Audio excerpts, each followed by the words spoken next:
C'était mieux avant, remonter le temps. Qui voit l'argent ne voit pas les gens, qui voient l'argent ne voit pas les gens, qui voient l'argent. Clic, clic, pam, pam, pam. J'braque ton petit cœur. Ma petite étoile qui s'illumine, ma petite étoile. Tu t'en iras. C'était mieux avant, remonter le temps. Ma petite étoile qui s'illumine. Championne recrute plus de 80 collaborateurs à Chevillon. Information et recrutement via email ou sur le site internet.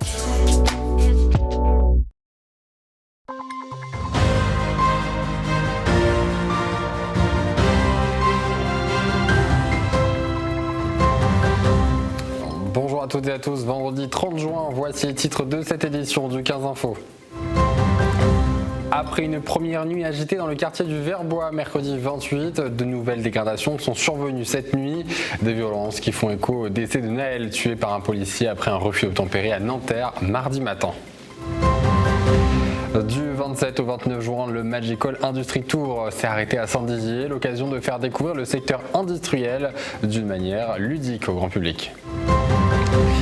Et nous poursuivons notre série de reportages autour du festival Musicalité. Nous montrerons l'envers du décor aujourd'hui.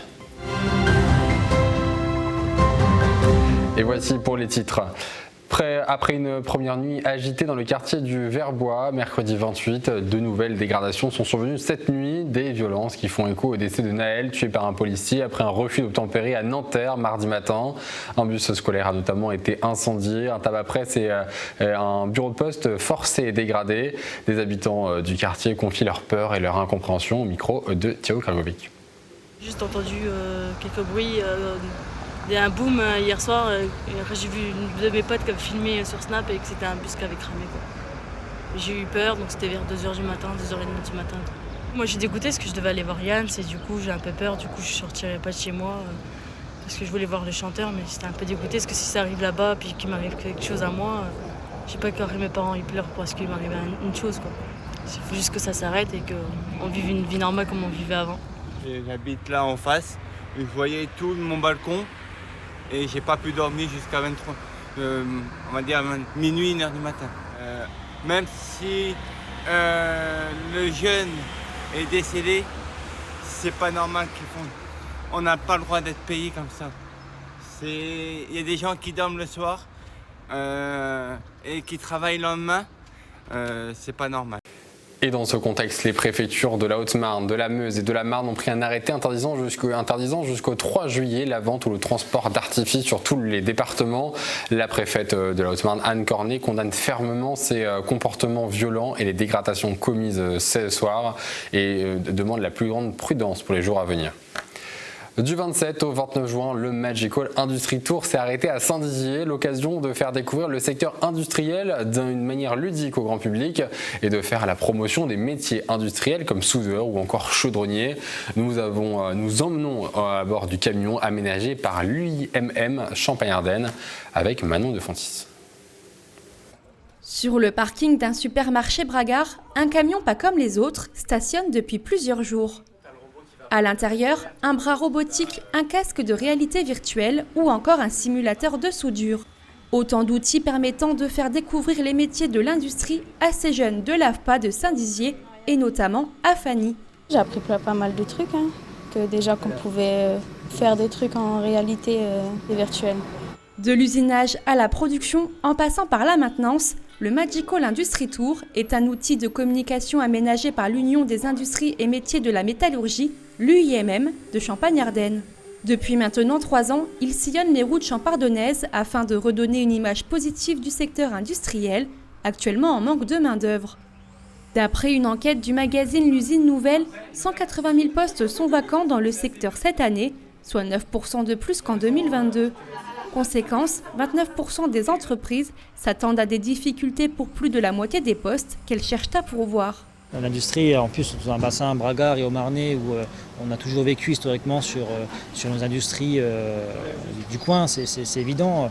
Il y a une grosse tension en ce moment et le but, c'est vraiment refaire venir du monde dans nos industries pour pouvoir continuer à faire perdurer ce savoir-faire qu'on a en Haute-Marne et notamment sur Saint-Lizier où on a des entreprises historiques. Donc, il faut qu'on continue tous à notre échelle à pouvoir contribuer à tout ça. Sans cesse à la recherche de futurs collaborateurs, le Magicall Industry Tour poursuit sa tournée dans toute la région afin de pouvoir peut-être trouver les industriels de demain. Et nous poursuivons notre série de reportages autour du festival Musicalité pour que les artistes accompagnés de leurs techniciens se sentent bien et que les concerts se passent le mieux possible. Toute une équipe veille dans les coulisses. Brigitte Maestrazzi vous emmène dans les endroits cachés de ce festival. Derrière la scène de Musicalité se cache un lieu qui ressemblera à une vraie fourmilière lors de ce week-end festif. C'est ici que les 9 loges des artistes et des techniciens se trouvent. L'équipe de Véronique s'applique à tout mettre en place avant chaque arrivée. On vit de ce qu'il y a eu la veille et on remet selon les souhaits des artistes, aussi bien au niveau boissons, fruits ou autres, entre autres. Mais on est très polyvalent en fait sur les 3 jours. On essaye de leur faire des loges un peu cosy, c'est-à-dire qu'on met en place des canapés, on met en place des plantes de manière à ce qu'ils se retrouvent vraiment dans un espace où ils se sentent bien et pouvoir être au mieux accueillis aussi. Et pour répondre aux différentes demandes des artistes, Oussinou, alias Kakou, qui travaille sur le festival depuis 25 ans, est à leur disposition. Moi, essentiellement, vraiment les transferts. Alors, transfert du site aux hébergements, voilà, si on en a. Et puis après, des demandes, par exemple, d'aller chercher, je sais pas, du câble, des cigarettes, des bouteilles d'eau, des jus de fruits, voilà. Toutes les demandes possibles, imaginables que les gens ont besoin. Donc je suis là pour ça. Ça peut arriver qu'ils demandent un ballon de foot ou des choses un peu comme ça pour qu'ils puissent passer un petit peu le temps aussi, hein, parce qu'il y a une partie technique qui va faire tout le montage, puis après il y a les balances avec la partie artistique.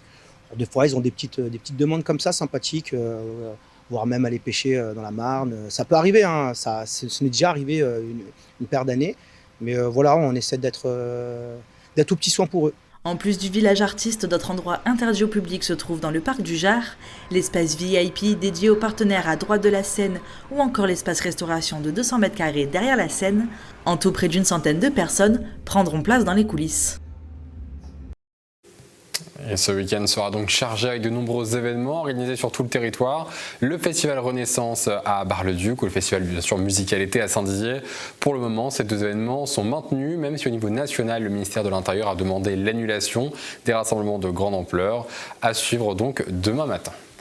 Voilà, c'est la fin de cette édition. Merci de l'avoir suivi. Tout de suite, vos prévisions météo de ce week-end. Très bonne soirée à tous. Toute l'actualité en continu à retrouver sur notre site internet et notre application mobile. Retrouvez-nous sur le canal 373 de la TV d'Orange et sur le canal 953 des offres Freebox.